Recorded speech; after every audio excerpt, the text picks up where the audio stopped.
একা একা বাড়িতে থাকতে কতক্ষণ ভালো লাগে বলুন তো। চাইছি আমি বলে একটু রাজার ফুল বাগান থেকে ঘুরে আসি, মনটাও ভালো লাগবে, একটা মালাও গাঁথা যাবে। ওরে আমি আলো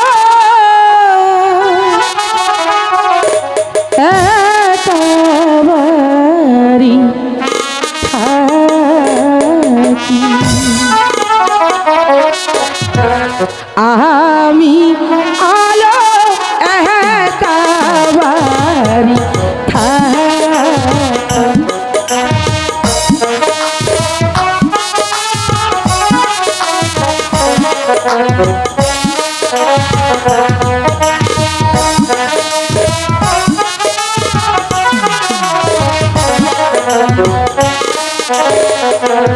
আমার মাতা পিতা চাকরি করে,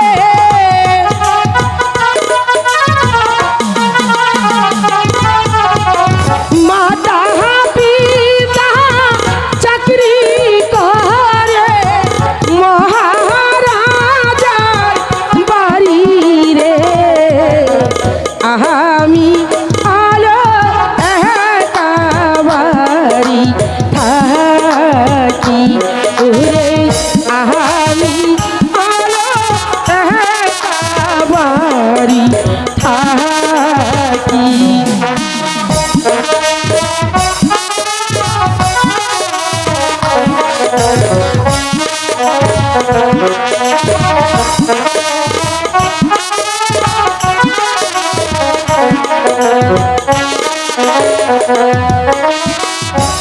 রাজার ফুল বাগানে যায় একটু ঘুরিয়া বেড়াই, আমার মনে শান্তি নাই।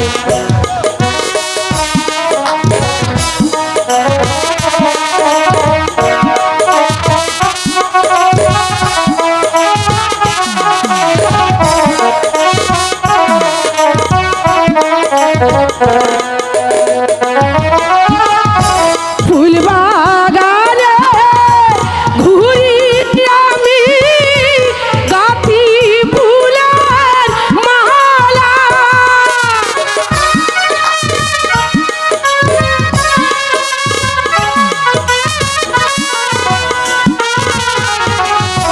ফুল বাগানে ঘুরি আমি গাঁথি ফুলের মালা, ওরে গাঁথিয়া ফুলের মালা,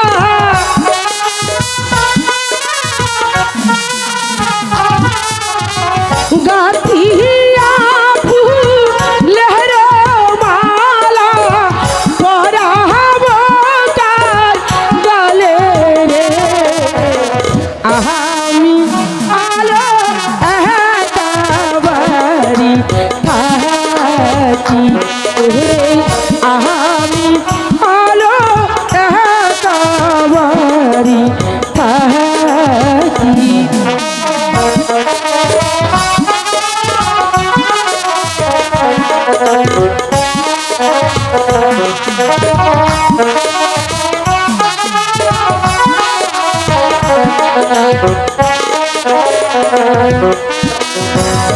আমার যৌবন বয়সা কত আনন্দে হৃদয়, আমার প্রাণী লাগি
যে সহ্য হচ্ছে না প্রাণে, জল পিপাসায় যেন আমার বুকের পাঁজরটা ফেটে যাচ্ছে। ওই তো দূরে দেখা যাচ্ছে একটি বাড়ি, ওই বাড়িতে গিয়ে আমি আমার জল পিপাসা নিবারণ করব। আচ্ছা, আমাকে একটু জল দেবে? এ বাড়িতে কেউ আছে নাকি? কি যেন জল জল বলে চিৎকার করছি, কি করি বলুন তো? আমার মতো বলে গেছে, শোন আলো, বাড়ি থেকে এক পা বের হবি না। আচ্ছা, বের না হলে জলটা দেবো কি করে? জল না দিলেও তো পাপ হবে। দয়া করে আমাকে একটু জল দেবে? যাই, অত ভেবে দরকার নেই, আগে দেখি তো, তারপরে চিন্তা ভাবনা করা যায়। কি ভাবছো সুন্দরী? তাহলে কি তুমি আমাকে জল দেবে না? না না, সে কথা নয়। আসলে আপনাকে দেখে মনে হচ্ছে আপনি কোনো রাজার লোক হবেন, তাই আপনি জলপান করে স্বর্ণের পাত্রে, আর আমরা হলো গরিব দিন ভিখারি মানুষ, আমরা জলপান করি মাটির পাত্রে। তাই ভেবেই পাচ্ছি না কোন পাত্রে যে আপনাকে জল। যেই পাত্রে তোমরা জল পান করো সেই পাত্রে আমাকে জল দাও। জল পিপাসায় আমার বুকের পাঁজরটা যেন ফেটে যাচ্ছে, আমাকে একটু জল দাও। আচ্ছা ঠিক আছে, আপনি এখানে অপেক্ষা করুন, আমি এক্ষুনি জল নিয়ে আসছি। ওহ ঠাকুর, কি অপরূপ! এত সুন্দর রূপ আমি জীবনে প্রথম দেখেছি। চমৎকার!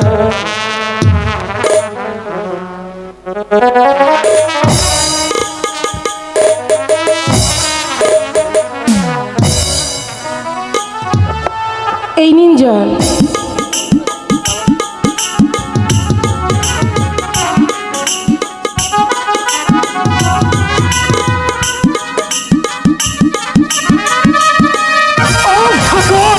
কেন কেন জল পড়ে গেল?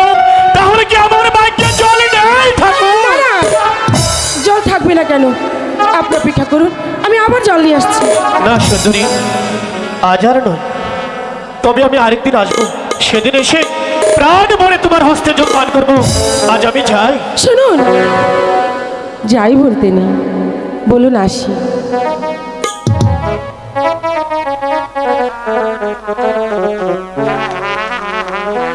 তাহলে আজ আমি আসি।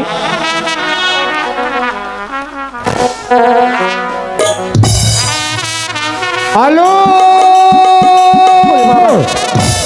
আলো আলো আলো, মা আলো, বাড়ি যাচ্ছিস?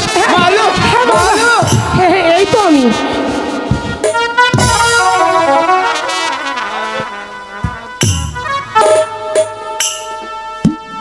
খিদে মা, রাজবাড়িতে চাকরি নিয়ে খুশিতে আমি দৌড়ে বাড়িতে এসেছিলাম, কিন্তু এসে দেখি তোর মুখখানা মলিন। বল তোর কি হয়েছে রে মা? না বাবা, আমার তেমন কিছুই হয়নি। ও মানে ও, তোমার আসার বিলম্ব দেখে তাই একটু চিন্তা হচ্ছে। তাই বুঝি। ওরে মেয়ে, ওই রাজবাড়িতে আমি চাকরি নিয়েছি, চাকরি করে ওই গিয়েছি, বাগানে গিয়ে ফুল তুলে বাজারে বিক্রি করে জাহাপনাকে টাকা দিয়ে তারপর আমি তোর কাছে ফিরে এসেছি রে মা। ভালো করেছো বাবা। তো মা কোথায়? তোর মা ওই তো আসছে। মেয়ের কাছে আবার জবাব চাওয়া হচ্ছে বুঝি? যাও, রাত বেতনটা নিয়ে এসো, না হলে যে আমাদের উপোস করে মরতে হবে। ও লীলা, তুমি বলছো আমি 1 মাস হয়েছে মহারাজের বাড়িতে ওই বাগানে মালির কাজ করছি, তাই তো? আজ মাস শেষ হয়েছে, কাজের টাকা দেবে। মা আলো, বলো।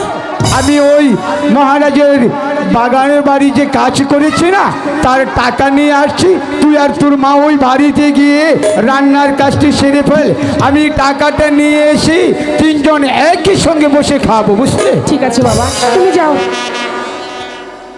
মালো, আবার কি হলো? একটি কথা তো আমি বলতে ভুলে গিয়েছিলাম। কি কথা? 1 মাস হলো আমি ওই বাগানের মালির কাজ করছি। আজ গরিবে আমার মনটা ভরে গিয়েছে, মাইনা পাবো, টাকা পাবো, টাকা, বুঝছিস? ওই টাকা দিয়ে তোর জন্য সুন্দর একটা লাল টুকটুকে শাড়ি আনবো। লাল শাড়ি দেবে? আমার অনেক শাড়ি আছে, আমার জন্য শাড়ি আনতে হবে না। তাহলে তোর কোন রং তার পছন্দ? চাইতে তোমার জন্য সুন্দর দেখে একটা ধুতি আর পাঞ্জাবি কিনবে। তাই বলছি, হ্যাঁ বলছি। তোর মার জন্য আনবো না? হ্যাঁ, মার জন্য একখানা কাপড় এনো। আচ্ছা ঠিক আছে, তাহলে তোরা রান্নার কাজটি সেরে ফেল। আমি এখনই মহারাজের বাড়ি থেকে টাকা নিয়ে এসে তোদের দুজনের জন্য কিছু কেনাকাটা করে তারপরে বাড়িতে ফিরে আসবো। মা চলো আমরা এবার রান্নার কাজ করে গিয়ে। তাই চল মা। হ্যালো হ্যালো,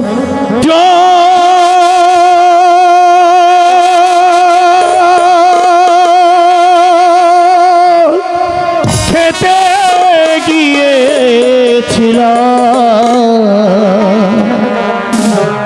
দিন ভিখারির বাড়ি,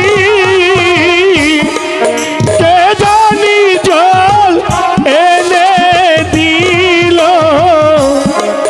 মানুষ বিনা পরীরে, মোহন পাগল তারিলা গিয়া রে।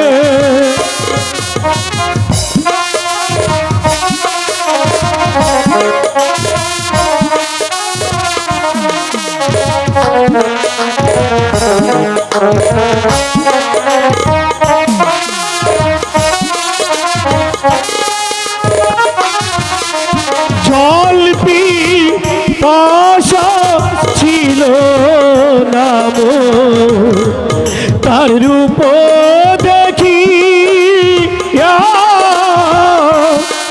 কি জানি কি ভেবে হস্তে জল গেল পরিয়ারে, প্রাণ পাগল তারিলা গিয়া রে।